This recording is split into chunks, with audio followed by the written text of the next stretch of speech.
Hello నమస్తే, welcome to mister Rama point to point.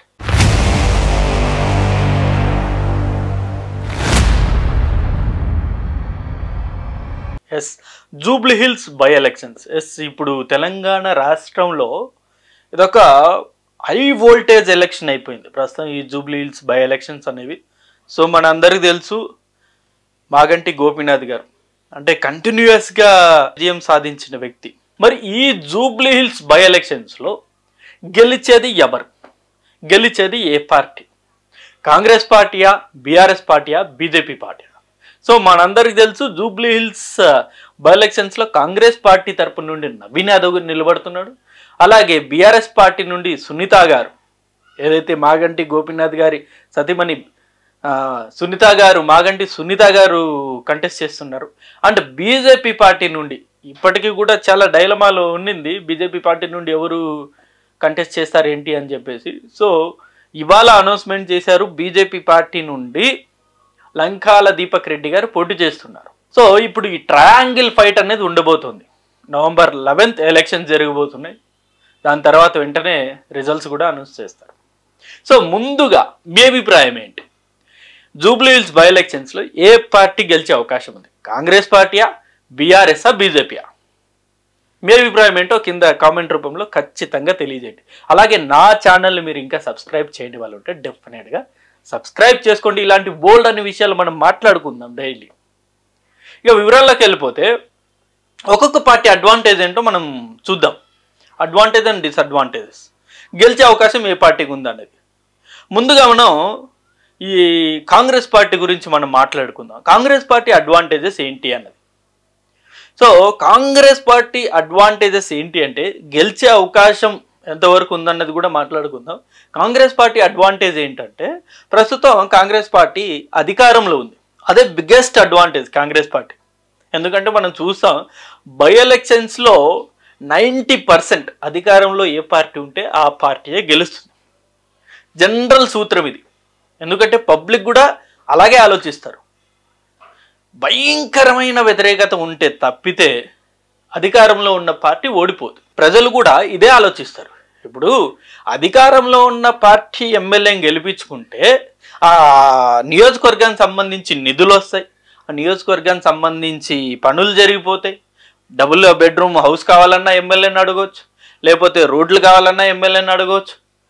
MLA వెళ్ళి మళ్ళీ ముఖ్యమంత్రి దగ్గర డైరెక్ట్ యాక్సెస్ ఉంటుంది కాబట్టి ముఖ్యమంత్రి గారు లేకపోతే సంబంధిత మంత్రి గారిని మాట్లాడి వాళ్ళకి కావాల్సిన పనులు చేయొచ్చు. ఇది బిగ్గెస్ట్ అడ్వాంటేజ్. ప్రజలు కూడా ఇదే ఆలోచిస్తారు. అరే ప్రతిపక్ష నాయకుడిని గెలిపిస్తే మనకేమొస్తుంది? గెలిచినా సరే వాళ్ళు ప్రతిపక్షంలోనే ఉంటారు కదా. ప్రతిపక్ష నాయకులు చెప్పింది ప్రస్తుతం ప్రభుత్వం చేయదు కదా. బీఆర్ఎస్ అభ్యర్థిని గెలిపిస్తే బీఆర్ఎస్ అభ్యర్థి చెప్పింది కాంగ్రెస్ ప్రభుత్వం గవర్నమెంట్ ఉంది కాబట్టి వాళ్ళు ఎందుకు వింటారు? పక్కన పెడతారు ప్రతి ఫైల్ కూడా. అదే కాంగ్రెస్ అభ్యర్థినే గెలిపించుకుంటే డెఫినెట్గా వాళ్ళు మళ్ళీ నెక్స్ట్ ఎలక్షన్లో గెలవాలి కాబట్టి డెఫినెట్గా పనులు జరిగిపోతాయి. అది బిగ్గెస్ట్ అడ్వాంటేజ్ కాంగ్రెస్ పార్టీ. ఇక రెండో బిగ్గెస్ట్ అడ్వాంటేజ్ ఏంటంటే నవీన్ యాదవ్. చాలామంది పేర్లు స్క్రీన్ మీదకి వచ్చాయి. బొంతు రామ్మోహన్ అని చెప్పేసి కొందరు, నవీన్ యాదవ్ అని కొందరు, లేకపోతే మధ్యలో చాలా పేర్లు వచ్చాయి. అంజన్ కుమార్ యాదవ్, చాలామంది పోటీలో కూడా మొన్నటి వరకు ట్రై చేశారు. సో వాళ్ళందరినీ పక్కన పెట్టేసి నవీన్ యాదవ్ గారిని టికెట్ ఇవ్వడం, ఇది బిగ్గెస్ట్ అడ్వాంటేజ్. నేను ఎందుకంటానంటే, సో నవీన్ యాదవ్ ఆల్రెడీ ప్రజల్లో ఉన్నాడు. జూబ్లీ హిల్స్ సంబంధించి నియోజకవర్గం మొత్తం ప్రతి ఇంటికి ఆయన పేరు తెలుసు, ప్రతి వ్యక్తికి కూడా ఆయన తెలుసు. అంత ఈజీ యాక్సెసిబుల్ ఉంటుంది నవీన్ యాదవ్కి అక్కడ ఉండే లోకల్ ప్రజలకి. అది బిగ్గెస్ట్ అడ్వాంటేజ్. ఇప్పుడు ఇంకొకరు ఉండే అనుకో, ఇప్పుడు బొంతు రామ్మోహన్ అనుకో, అంత యాక్సెసిబిలిటీ లేదు కదా. అంటే జూబ్లీ హిల్స్ లోకల్ వ్యక్తి అనిపించారు కదా. అంజన్ కుమార్ యాదవ్ గారు కాంగ్రెస్లో one of the great leader ఆయన. బట్ జూబ్లీ హిల్స్ నియోజకవర్గం వచ్చేసరికి ఆయన అంత పబ్లిక్కి అంత కనెక్టెడ్గా లేరు ఆయన. సో ఇక్కడ అక్కడే ఉండి లోకల్గా ఉండి ప్రజల్లో తిరిగే వ్యక్తి నవీన్ యాదవ్. అందులోనూ ఈ నవీన్ యాదవ్కి ఆల్రెడీ బిగ్గెస్ట్ అడ్వాంటేజ్ ఏంటంటే ఆల్రెడీ లాస్ట్ ఎలక్షన్లో ఎంఐఎం పార్టీ తరపున పోటీ చేసి ఓడిపోయారు. అదే బిగ్గెస్ట్ అడ్వాంటేజ్. అది ఎలా అడ్వాంటేజ్ అవుతుంది అనుకుంటున్నారా? సింపతి అనేది డెఫినెట్గా వర్కౌట్ అవుతుంది. అరే మన అన్న ఇన్నిసార్లు పోటీ చేసి మన కోసం ఇన్నిసార్లు పోటీ చేస్తుంటారు, ప్రతి పార్టీ ఆయన్ని నిరాశపరుస్తుంది, ఏ పార్టీ కూడా సరైన టికెట్ ఇవ్వట్లేదు అని ఆ సింపతి అనేది కూడా డెఫినెట్గా వర్కౌట్ అవుతుంది. సో ఈసారి కాంగ్రెస్ పార్టీ మన అన్నకు టికెట్ ఇచ్చిందిరా, మనం ఖచ్చితంగా గెలిపించుకుందాం అన్న రీతిలో డెఫినెట్గా ప్రజలు ఆలోచిస్తారు. ఎందుకంటే ఈ సెగ్మెంట్లో జూబ్లీహిల్స్ నియోజకవర్గం సెగ్మెంట్లో యూత్ శాతం ఎక్కువ. సో ఆ యూత్ ఓట్ బ్యాంకింగ్ అన్నీ కూడా నవీన్ యాదవ్ కలిసి వస్తుంది. అది బిగ్గెస్ట్ అడ్వాంటేజ్.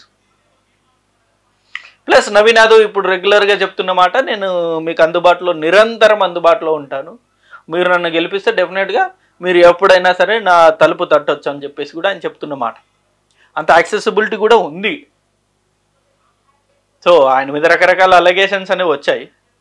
ఆయన ఇంకొకటో రౌడీ అనో లేకపోతే వాళ్ళ నాన్న రౌడీ షీటర్ అనో ఇలా రకరకాల కామెంట్స్ అనేవి చేస్తున్నా సరే ప్రజలు ప్రస్తుతం నవీన్ యాదవ్ ఎలాంటోడు, ప్రస్తుతం నవీన్ యాదవ్ ఏం చేస్తున్నాడు అన్నదే చూస్తారు తప్పితే బ్యాక్గ్రౌండ్ చెక్ అన్నది రాజకీయాల్లో అసలు ప్రజలు ఎవరే కానీ చేయరు. ఎందుకంటే ఇంకా భయంకరమైన నేరాలు చేసిన వాళ్ళు కూడా చాలామంది గెలిచిన వాళ్ళు ఉన్నారు, మనందరికీ తెలుసు. ప్రజల ఆలోచన ప్రాక్టికల్గా ఉండాలంటే నిజంగా ఆరోపణలు ఉన్న వాళ్ళు లేకపోతే నిజంగా పోలీస్ స్టేషన్లు వెళ్ళొచ్చిన వాళ్ళు, జైలుకి వెళ్ళొచ్చిన వాళ్ళను ఓడించాలనుకుంటే ప్రజలు చాలామందిని ఓడించాలి, అలా ఆలోచించరు కదా. నవీన్ యాదవ్ ప్రస్తుతం ఏంటి, ఆయన గెలిస్తే ఏం చేస్తారు, ఇదే ఆలోచిస్తారు. సో ఆ పాయింట్లో నవీన్ యాదవ్ సక్సెస్ అయ్యాడు, అది బిగ్గెస్ట్ అడ్వాంటేజ్. అండ్ నెక్స్ట్ ఇంకా బిగ్గెస్ట్ అడ్వాంటేజ్ ఏంటంటే ఎంఐఎం ఓట్ బ్యాంక్ అనేది కూడా కంప్లీట్గా నవీన్ యాదవ్కే షిఫ్ట్ అవుతుంది, కాంగ్రెస్ పార్టీకే షిఫ్ట్ అవుతుంది. ఎందుకంటే లాస్ట్ టైం ఎంఐఎం పార్టీ తరపు నుండి ఆయన పోటీ చేశారు. ఎంఐఎం పార్టీ తరపు నుండి పోటీ చేసినప్పుడు భారీ ఓట్ షేర్ అనేది ఆయన తీసుకోగలిగాడు, రాబట్టగలిగాడు ఎంఐఎం. సో ఆ ఎంఐఎం ఓట్ బ్యాంక్ అన్నీ కూడా ఇప్పుడు కాంగ్రెస్ పార్టీకి షిఫ్ట్ అవుతుంది. ఎలాగో ఇప్పుడు ఎంఐఎం వాళ్ళు ఆ పార్టీ తరపు నుండి క్యాండిడేట్ నిలబడడం లేదు, వాళ్ళు డైరెక్ట్గానే చెప్పారు కాంగ్రెస్ పార్టీకే మా మద్దతు అని చెప్పేసి. జూబ్లీహిల్స్ నియోజకవర్గంలో ఎంఐఎం పార్టీ సభ్యులు చాలా కీలక పాత్ర వహిస్తారు. ఎందుకంటే ఇక్కడ ముస్లిం ఓటర్స్ అనేవి కూడా చాలా ఎక్కువ మంది ఉంటారు. సో ఆ ముస్లిం ఓట్స్ అన్నీ కూడా కాంగ్రెస్ పార్టీ కలిసి వస్తాయి, అది బిగ్గెస్ట్ అడ్వాంటేజ్ కాంగ్రెస్ పార్టీ. ఇక మరో బిగ్గెస్ట్ అడ్వాంటేజ్ ఏంటంటే బీఆర్ఎస్ పార్టీ తరఫున వీక్ క్యాండిడేట్ ఉండడం. వీక్ అంటే సునీత గారిని బీఆర్ఎస్ పార్టీ ఇక తప్పదు, ఇక ఆమెకి ఇస్తేనే మనం మాగంటి గోపీనాథ్ గారికి న్యాయం చేసినట్టు అని చెప్పేసి వాళ్ళు ఆలోచన చేసి ఆమెకు టికెట్ ఇచ్చినా సరే బట్ అంత స్ట్రాంగ్ కాంపిటీటర్ కాదన్నది చాలామంది అభిప్రాయం. సో అది కూడా కాంగ్రెస్ పార్టీ అండ్ నవీన్ యాదవ్కి బిగ్గెస్ట్ ప్లస్ పాయింట్ అది. ఇక ఇంకో బిగ్గెస్ట్ ప్లస్ పాయింట్ ఏంటంటే బీజేపీ పార్టీ ఎలా ప్లస్ పాయింట్ అవుతుందంటే ఇప్పుడు కాంగ్రెస్ వ్యతిరేక ఓట్లు అనేవి డెఫినెట్గా ఇప్పుడు బీఆర్ఎస్ పార్టీకి షిఫ్ట్ అవుతాయి అండ్ బీజేపీ పార్టీకి షిఫ్ట్ అవుతాయి. యాంటీ ఇన్కంబెన్సీ అంటాం కదా, ఆ యాంటీ ఇన్కంబెన్సీ ఓట్స్ ఏవైతే ఉన్నాయో ఆ బీజేపీ పార్టీ ఒకవేళ లేకపోతే ఇప్పుడు 100 ఓట్లు అనుకుందాం, 100 ఓట్లలో 40 ఓట్లు అన్నవి లేకపోతే 60 ఓట్లు అన్నవి యాంటీ ఇన్కంబెన్సీ అనుకుందాం. మరి ఈ యాంటీ ఇన్కంబెన్సీ 60 ఓట్లలో బీజేపీ 30, బీఆర్ఎస్ 30 రెండు చీల్స్తే ఎంత ఉంటుంది? అప్పుడు 40 ఓట్స్ ఉంటాయి. అప్పుడు ఆ అడ్వాంటేజ్ ఎవరికి? కాంగ్రెస్ పార్టీ. సో అదే ఇక్కడ కూడా జరగబోతోంది. యాంటీ ఇన్కంబెన్సీ ఓట్స్ కూడా BRS party and BJP party చెరి సమానంగా చీల్చేస్తాయి. అప్పుడు బిగ్గెస్ట్ అడ్వాంటేజ్ కాంగ్రెస్ పార్టీకే ఉంటుంది. సో ఎన్ని అడ్వాంటేజెస్ ఉంటాయి కాంగ్రెస్ పార్టీ. సో అండ్ ఇక బీఆర్ఎస్ పార్టీ విషయానికి వద్దాం. బీఆర్ఎస్ పార్టీ అడ్వాంటేజెస్ ఏంటి అనేది. బీఆర్ఎస్ పార్టీ బిగ్గెస్ట్ అడ్వాంటేజ్ వాళ్ళు ఇప్పటికీ స్టిల్ బిలీవ్ చేస్తుంది, వాళ్ళు ఇప్పటికీ నమ్ముకున్నది కూడా సింపతి ఓట్స్ మీదే ఎక్కువగా వాళ్ళు డిపెండ్ అయ్యారు. ఎందుకంటే మాగంటి గోపీనాథ్ గారి మీద నిజంగా జూబ్లీహిల్స్ నియోజకవర్గం ప్రజలందరికీ చాలా అపారమైన గౌరవం ఉంది, ప్రేమ ఉంది. అంతలా కలిసిపోయే వ్యక్తి ఆయన. కాబట్టి అన్నిసార్లు ఆయన గెలిచగలిగారు. లాస్ట్ టైం కాంగ్రెస్ వేవ్ ఉన్నా సరే ఇక్కడ జూబ్లీహిల్స్లో బీఆర్ఎస్ పార్టీ గెలిచింది. సో వాళ్ళ బిగ్గెస్ట్ ప్లస్ పాయింట్ కూడా ఇదే. సునీత గారిని నిలబెడితే ఖచ్చితంగా ఏదైతే మాగంటి గోపీనాథ్ గారి ఓట్ బ్యాంక్ ఉందో, ఆయన ఫ్యాన్స్ ఎవరైతే ఉన్నారో, ఆయన్ని అభిమానించే వ్యక్తులు ఎవరైతే ఉన్నారో, అభిమానించే కుటుంబాలు ఏవైతే ఉన్నాయో అవన్నీ కూడా గుంపగుత్తుగా బీఆర్ఎస్ పార్టీకి ఓటేస్తాయన్నది వాళ్ళు నమ్ముకున్న బిగ్గెస్ట్ సూత్రం.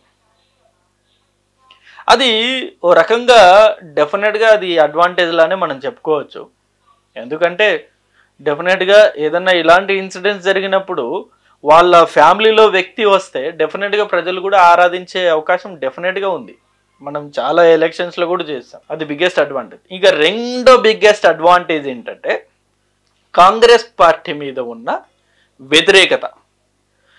సో మనందరికీ తెలుసు లాస్ట్ టైం ఎన్నికల్లో 23 ఎన్నికల్లో సో హైదరాబాద్ సెగ్మెంట్ మొత్తం మనం చూసుకున్నట్టయితే మొత్తం బీఆర్ఎస్ పార్టీనే గెలిచింది. ఒక్కటి కాంగ్రెస్ పార్టీ గెలవలేదు. మిగతా చోట్ల కాంగ్రెస్ పార్టీ హవా కొనసాగినా సరే హైదరాబాద్ సెగ్మెంట్లో మాత్రం బీఆర్ఎస్ పార్టీయే జెండా ఎగరవేసింది 7 సెగ్మెంట్లలో. సో దీన్ని బట్టి చూస్తే ఏమర్థమవుతుంది, హైదరాబాద్ రీజన్లో Congress is nothing, Congress zero. So ఇంకా దీనికి యాడ్ ఆన్ చేస్తూ ఇంకా ఏమంటారు నిప్పులో కిరోసిన్ పోసినట్టుగా ఈ హైడ్రాని కూడా తీసుకొచ్చారు. సో హైడ్రా తీసుకురావడం వల్ల ఇంకా వ్యతిరేకత ఎక్కువైపోయింది. బడాబాబుల ఆస్తులన్నీ అలాగే ఉంచేసి మధ్యతరగతి పేదల గుడిసెలు వీళ్ళు మాత్రమే కూలుస్తున్నారు అనే టాక్ అనేది భయంకరంగా ప్రజల్లో వెళ్ళిపోయింది. ఈ హైడ్రా యాంటీ ఇంకంబెన్సీ అనేది biggest Congress party minus and biggest BRS పార్టీకి అడ్వాంటేజ్. ఇంతవరకు ఏ స్కీమ్ కూడా ఇంప్లిమెంట్ చేయలేదు అన్న ఒక పాయింట్ ప్రజల్లో బీఆర్ఎస్ బలంగా తీసుకెళ్తుంది. అది ఇంకా బలంగా వెళ్తే మటుకు కాంగ్రెస్ పార్టీకి చాలా దెబ్బ పడే అవకాశం ఉంది. ఇది జనరల్గా బీఆర్ఎస్ పార్టీ మీద ఉన్న అడ్వాంటేజెస్. అండ్ ఇక్కడ ఇంకొకటి కీ రోల్ ప్లే చేసేది మేజర్గా జూబ్లీహిల్స్ ఎలక్షన్స్లో కీ రోల్ ప్లే చేసేది సెటిలర్స్. సో ఆంధ్ర నుండి వచ్చి సెటిల్ అయిన వాళ్ళు, ఎందుకంటే ఇక్కడ ఎక్కువ శాతం కూడా సెటిలర్స్ ఉంటారు.